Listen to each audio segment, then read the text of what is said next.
میگیره نه با هر یک حرف الفبای عربی علاقه خواننده و شنونده اجر ثواب میگیره 10 ثواب میگیره اگه تصور کنه که در قرآن عظیم شان علما تحقیق کردند قول ای همه معروفتر قول امام حمانی است میگه در قرآن عظیم شان 340,740 حرف 340,740 حرف در همین 6,236 گوید وقتی که ختم قرآن در شرکت بکنی و قرآن از اول تا آخر میخونی تصور کن که شنونده را گویا که در همین ختم شرکت داره کن آن همین 340,740 حرف شنید در ختم شرکت کرد در عوض هر حرف اگر خدای تعالی 10 ثواب بده این هم میره حساب در زنی میشه این عددش 3,407,400 ثواب میشه نفهمید؟ اینجا باید نوزکی دیگه 3,407,400 ثواب وقتی میگیری که قرآن در خانت بگیری حتی ایوی کتاب بخونی و ختم قرآن کنی در داخل نماز قرآن فرضه تلاوت قرآن فرضه برادرای عزیزی که قرآن خونده نمیتونید با زبان عربی اینا با ترجمه تاجیکی و همچنین با حرفای کریلیکی طرز خوندن قرآن اینا بسم الله الرحمن الرحیم به نام خداوند بخشنده و مهربان هم زبان عربی قدی نویسه هم با زبان کریلیکی طرز خوندنش هم ترجمهش هست انا اعطیناک الکوثر وصل لربک وانحر این یکم آیت به درستی که ما تو را کوثر عطا کردیم یکم آیت نیم انا اعطیناک الکوثر هر یک آیتی که میخونه ترجمهش هست هم با زبان عربی نویسه هم با زبان کریلیکی نویسه هم ترجمهش با زبان تاجیکی هست السلام علیکم و رحمت الله و برکاته یعنی که همین ختمی که در داخل نماز کرده میشود این با فریضه انجام داده میشود پیغمبر محبوب صلی الله علیه و سلم بشارت داده است میگه من ادا فریضه فی رمضان کان کمن ادا 70 فریضه فی ما سواه هر کسی در ماه شریف رمضان یک فرض خدا را انجام بده ثواب 70 فرض خدا را در نامه اعمالش ثبت میکنه انا کمی 3,407,470 ضرب زدم سبحان الله 238,518,000 میشه الله این همی در یک ختمی که قرآن 238,518,000 ثواب میگیره ای نامه اعمال دیشون هم قطوزه خشمه بشود خصوصا که با رسول خدا صلی الله علیه و سلم و غیر این ختم قرآن برای روزه‌دارای ماه شریف رمضان و برای قیام کنندگان شب‌های رمضان خاصتا شب قدر مخصوص با بشارت داده است که من صام رمضان ایمانا و احتسابا غفر له ما تقدم من ذنبه کسی ماه شریف رمضان به خاطر الله کامل پره روزه می‌دارد تمام گناه‌های پیشینش بخشیده میشه این گناه‌ها را که بخشیدن نامه اعمال تازه و آزاده است در اون نامه اعمال 238,518,000 ثواب می‌نویسد با حضرت دوام میده حدیث میگه و من قام رمضان ایمانا و احتسابا غفر له ما تقدم من ذنبه کسی که به شب‌های رمضان ختم قرآن میگذرونه تمام گناه‌های پیشینش بخشیده میشود علاوه این استاتیا با استاتیا دیگه شد سبحان الله اینا 200% گارانتی از جانب پیغمبر که کسی که روزای رمضان روزه میگیره و به شب‌های رمضان ختم قرآن میگذرونه 200% گارانتی که خدای تعالی گناه‌های پیشینش میبخشه با حضرت در ادامه حدیث میگه و من قام لیلة القدر ایمانا و احتسابا غفر له ما تقدم من ذنبه کسی شب‌های رمضان کسی که شب قدر به خاطر الله پاس می‌داره و شب زنده‌داری میکنه تمام گناه‌های پیشینش بخشیده میشود این ان شاءالله با 100% گارانتی دیگه برای این شب مخصوص از جانب شورای برای ما و شما را پیشنهاد کرده است از برای خدا از این دیگه بشارت زیاد میشود خوشحال به حالتون ان شاءالله همه هر کسی که این ماه دریافته روزه گرفته و شباش قیام شب کرد ای بنده‌های بسیار خوشبخت از بنده های بسیار بلند و مکرم پروردگار محسوب می شود. فردا روز قیامت همین روزه که بر روزها میگیریم قیام شب‌های رمضان به ختم قرآن در برابر شفاعت رسول الله صلی الله علیه و سلم ما در پهلو میستانه طلب شفاعت میکنیم از پروردگار مسلم. اگر در شفاعت پیغمبر کو ذره شبهه نیست، حضرت برای تمام امت شب پیش پروردگار طلب شفاعت میکنه. حضرت باز بشارت داده است، میگه الصیام و القرآن یشفعان للعبد یوم القیامه. فردا روز قیامت روزه ماه شریف رمضان و قرآن عظیم شان پیش پروردگار طلب شفاعت میکرد. اول میگه روزه دعوا میکرد است، یقول الصیام ای ربی اینی منعته الطعام و الشهوات بالنهار فشفعنی فیه. روزه میگفته است پروردگارا من همین بنده‌های تو را بر روزها از خوردن و آشامیدن از تمام شهوات لذات منع کردم، خدای شفاعت من در حقش قبول کن. بعدا میگه قرآن عظیم شان، همین قرآنی که به شب‌های رمضان ختم کردیم، قرآن دعوا میکرده است ای ربی اینی منعته النوم باللیال فشفعنی فیه. پروردگار من بنده تو را به شب‌های رمضان از خواب باز داشتم، از تماشای کینو و فوتبال باز داشتم، خدای شفاعت مرا در حقش قبول کرد.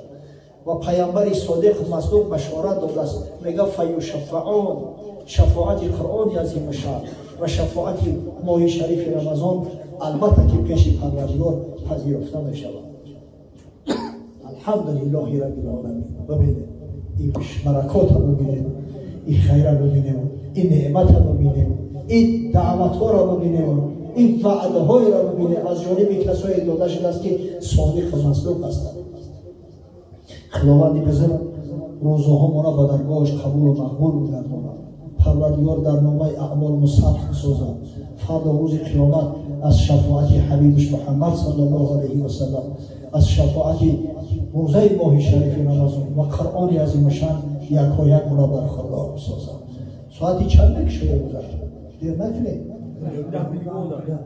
بولی هسته؟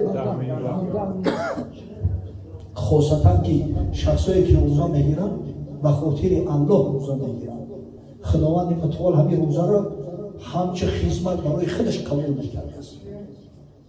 در حدیث قدسی آمده است، پیغمبر از نام خداوند متعال حدیث بیان میکنه ابتداش که یقول الله عز و جل، خداوند عز و جل فرموده کل عمل ابن آدم له الا صیام فانه لی و انا اجزی به. هر عملی که فرزند انسان میکنه برای خودش میکنه. نماز برای خودمون میخونیم، زکات برای خودمون میدیم، خیرات و احسانات برای خریدن جای خودمون، حج خانه خدا برای خودمون.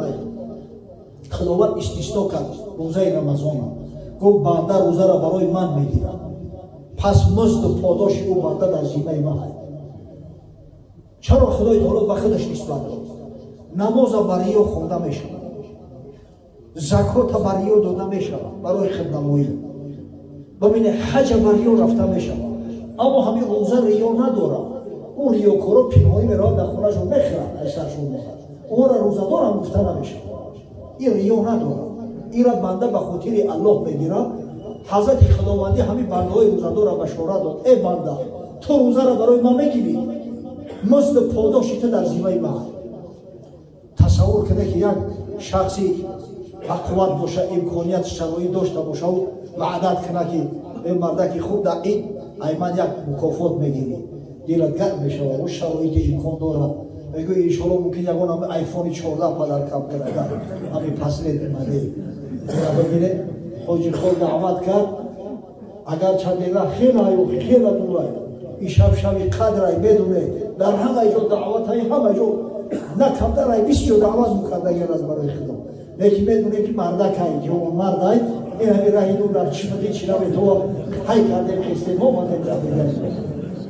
اگر تصور کنه که پروردگار که احکم الحاکمین های، این خدای بزرگی که تمام ملک همه را آفریده است، رازق کل اشیاء های، پروردگاری که در حدیث قدسی اومده است خداوند میگه یا عبادی لو ان اولکم و آخرکم و انسکم و جنکم قاموا فی صعید واحد فیسألونی فاعطیت کل انسان المسألة ما نقص ذلك مما عندي الا كما ينقص المخيط اذا ادخل البحر.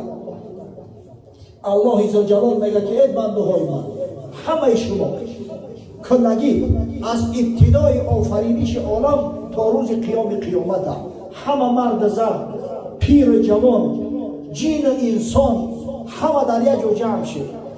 همین هر کس هر چی دلش میکشه از من طلب کنه. همین دهنش چند میبره. در حدیث قدسی اومده است خداوند میگه یا عبادی لو ان اولکم و آخرکم و انسکم و جنکم قاموا فی صعید واحد فیسألونی فاعطیت کل انسان المسألة ما نقص ذلك مما عندي الا كما ينقص المخيط اذا ادخل البحر. الله عزوجل میگه که ای بنده‌های من، همه شما کلگی از ابتدای آفرینش عالم تا روز قیامت همه مرد زن، پیر جوان، جین انسان همه در یک جا جمع شد. همین هر کس هر چی دلش میکشه از من طلب کنه. همین دهنش چند میبره طلب کنه. وای نفس انسان خلاصتا پرینه داره. ببینید هر چی دلش میخواه از من طلب کنه. اگر مرادی همه تا ببرو به هر کس هر چی طلب میکنه برسونم، اصلا که من همون مقدار کم میشوه که تصور کنه که از سوزن هم گیری در بحر بزنی اون بروی همون بیچورهش سوزن ای اوی بحر چی میگیره؟ یعنی ایمان که من یه سری خس کم نمیشوه میگه پروردگار همین خدای بزرگ وعدت کنه که ای بنده تو روزه رو برای من میگیری، مزد و پاداش تو در زیبای من ای. الله اکبر. خیلی نوجوان مرد بودن در کار که بعد همین وعده پروردگار رمضان رو بخشی استقبال نکنی، بخرسندی گسیلش نکنی، در طول رمضان خدا را طرز بندگی و عبادت نکنی که خدای بزرگ است خشنوک شود. الله اکبر. یه روز ببینید این اگر الوداع اثر میکنه بعضی مسجد و بعضی ها دهه اول دهه آخر دوسرش کردن میگم کفا مدار و میشه ولی که در تسبیح الوداع اثر میکنه. یعنی با رمضان ما خیر و خوش کردیم. همین با رمضان طرز خیر و خوش کرده که همین مثل که فرزندی پدر یا فرزندی خدای جو گسیل میکنی دلت خون میشوه منتظر اومدن نشستی همین خیر و خوش کرده بر رمضان. دعا کنه که پروردگار رو تا رمضان دیگر سالم و تندرست بکنم که با همین ماه شریف روزه بگیرم. خدایا از همین پروپوس که میگی با جنت با نصیب و برخوردار میدن. خدا رحمت کنه شیخ سعدی را میگه بردی تحلیل میکند رمضان باری تودیع بر دل اخوان. ماه شریف رمضان گفت علاقه وداع کرده است قدیما خیر خوش کرده است در دل دوستا در دل برادرای مسلمان اما داغ و دردش باقی میمونه. ببینید حبذا این عجب ماهی هست، ماهی ختم قرآن، ماهی تسبیح تراویح، ماهی فرخونده روی بر پیچید و علیک السلام یا رمضان الوداع ای زمان طاعت خیر مجلس ذکر و محفل قرآن حضرت بیوی الوداع میگه ای زمان طاعت خیر، ای مجلس ذکر، ای محفل قرآن، محفل تسبیح تراویح. زمانوی پیش اگه جایی تری مسجدهای نازنین میدن ما همین بچه بودیم یادم است ما را اتس هم میدن.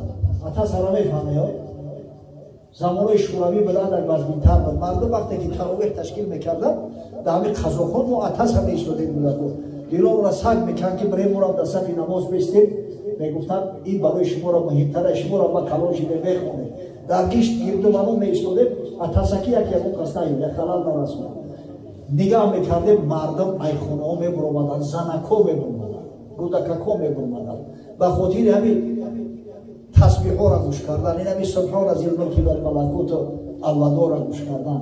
اون زمان اگه جای قاری های بلبل زبان بودن عادتا مصفیدا میخوندن نگه همین قد شیرینی و همین قد لطف داره که مردم برای گوش کردن همین میبرومدن حتی در گرد منای همون جایی که نماز برپا میشه گوش میکردن. این ماه این همی خیلی ماهی بزرگ مهر فرمان ایزیدی بر لب، نفس در بند دیو در زندان، در غیر رمضان روزه بگیر. تلخت میکرد، هر کس غیرت نداره در غیر رمضان روزه بگیر. و برای شیطان آزاد نیفتید، شیطان وسوسه میکنه، محفل و معرکه بسیار است. اما در ماه شریف رمضان ببین نمیفهمی چه خیلی همین ماه گذشته. با خدا قسم همین اون روز قطعی از دنبال بودیم، همه افسوس میکنن که همین یه ماه که دیگه همین دوام میافت. نه گشنگی را حس کردیم، سلطینی خشرو الحمدلله نه تشنگی را احساس کردیم. سبوکت تازه خشرو در غیر رمضان بسیاری وقت در سر دسترخوان میگذره، بسیاری وقت در حاجتخانه میگذره. اما در این ماه شریف رمضان خدا همین خیلی امکانات را داده است که بسیاری وقت با تلاوت قرآن میگذره و بسیاری وقت با همین مجلس ها و محفل های خیر و خوب میگذره. آدم راحت میکنه، هم روحاً آسوده میشود و هم جسماً آسوده میشود. یار نادیده سیر زود بیرفت، دیر ننشست نازنین مهمان. این مهمان یا مهمانی نازنینی هست که این بسیار نمیشینه، حیال نمیکنه، یک طرز میروتی خبر نمیشه. پروردگار بزرگ از فیض و برکات و شرافت و کرامات این ماه بزرگ، از فیض و برکات ختم قرآن که به شبهای رمضان برگزار میکردیم و خاصتا از فیض و برکات این ماه بزرگی که پروردگار متعال به هزار ماه طاعت عبادت ایرا قیاسش کرده است، حتی ایرا بالاتر میگذارد. ما و شما را نصیب روزی بگرداند تا اینکه فردا روز قیامت از زمره بنده‌های صالح خدا باشیم، از زمره همون شخصایی باشیم که از شفاعت رمضان و قرآن برخوردار شویم. به امر پروردگار در سرمان تاج کرامت بگذارد و ما و شما را از در ریان، این جنت 8 در دارد، همون در پرد نفخوچه ریان میداد. از اونجا فقط روزدارای ماه شریف رمضان وارد میشید. خداوند از همون در ریان ما و شما را داخل جنت کنه و انشاءالله کسایی که به خاطر الله روزه رمضان را میدارند پروردگار متعال در فردوس اعلی مستقرشون میگرداند، در بلندترین درجه جنت همراه رسول الله صلی الله علیه و سلم، اصحاب گرامی و حضرت امامای مذهب، بزرگای مذهب ما و شما را محشور میگرداند. پروردگار بزرگ و برادرایی که در ساختمان این مسجد سهم‌گذاری کردند، اونایی که در اینجا ساختن خانه بزرگ سهمی